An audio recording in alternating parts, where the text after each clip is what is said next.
Hey guys, and welcome back. In this video, we're going to talk about how to create a schedule that works for you. Well, we're going to be creating that schedule in this video. So before we start, what I want to do is just take a second to connect. So if you want, you can close your eyes. I want one hand on your chest, one hand on your stomach. So we're going to focus on getting this bottom hand to move up and back down as we breathe. So we're going to take a deep breath into the nose, making that bottom hand move, and breathe out. You can close your eyes if you want, and breathe in, and out. And in,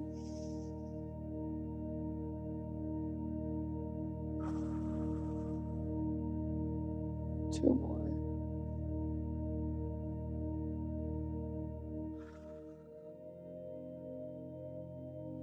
Last one. Fill, and out.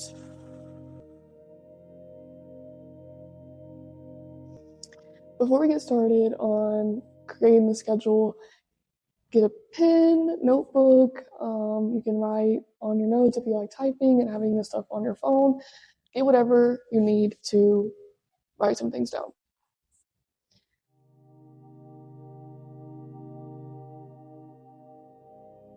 First thing that we are going to do is I want you to write down your schedule. So what does your day-to-day really look like?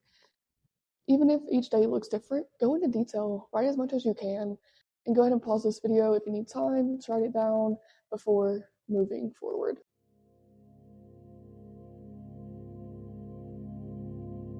Now that you got it all written, the next thing that we're going to do is think about your priorities. So what do you genuinely want out of fitness?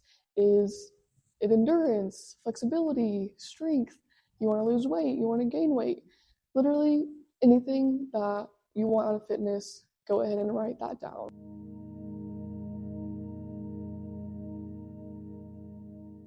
And once you've figured that out, we're going to talk about or write down how much time you're able to give each day.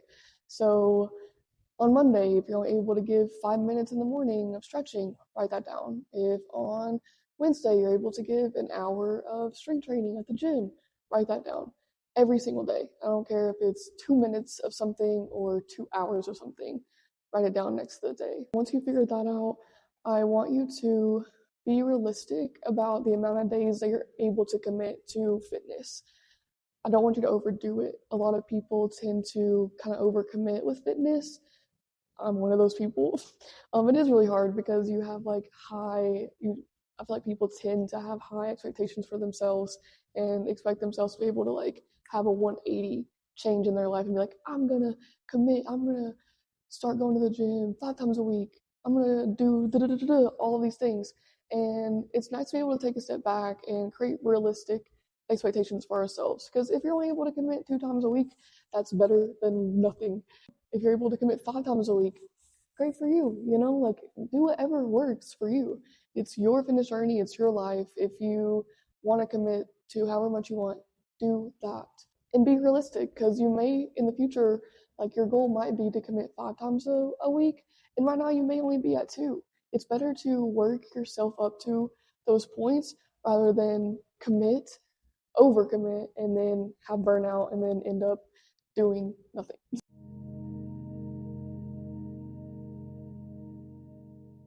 Now that you have your times that you have committed in your days, what I want you to do is write down what you would like that day to be about.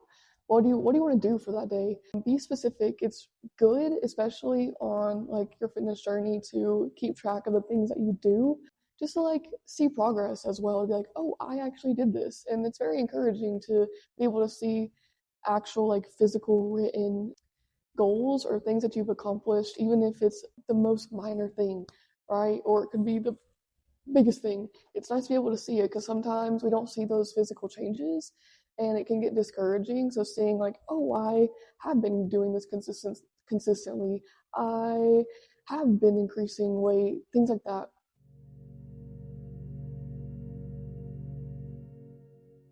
Put that schedule into your phone, into a calendar, whatever it may be. Have it to where you have like a reminder of this is the time that I have committed.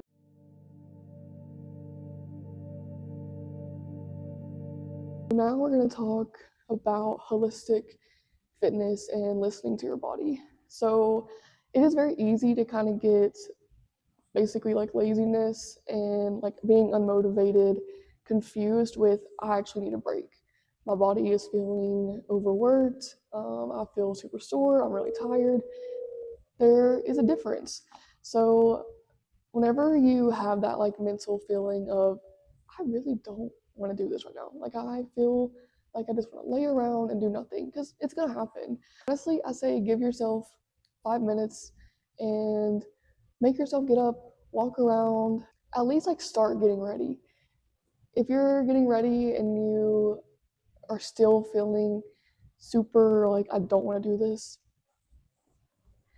that's your choice. Okay? Like you have the choice at the end of the day to not do it. But at the same time, like don't allow the unmotivated headspace to hinder you from getting to where you want to be. Motivating yourself to actually get up and break that barrier, because honestly, that's one of the hardest parts. And getting past that is the greatest thing that you can do for yourself and your fitness journey. The more that you work out and the more that it becomes in your schedule, honestly, the easier it is to do. What I suggest helping with that is starting like a journal, really thinking about, hey, like checking yourself basically. That's what I like to call it. Like rooting myself in reality. Am I genuinely not feeling it, or am I just being lazy right now? And it's just figuring it out. Hopefully, you feel good about the schedule that you've created and you have a better understanding of what actually works for you to reach the goals that you want. I know we kind of covered a lot in this video, so if you have any questions, feel free to comment. I do have Instagram, so you can follow me on that and direct message me. I love talking to people about just creating schedules and helping as much as I can.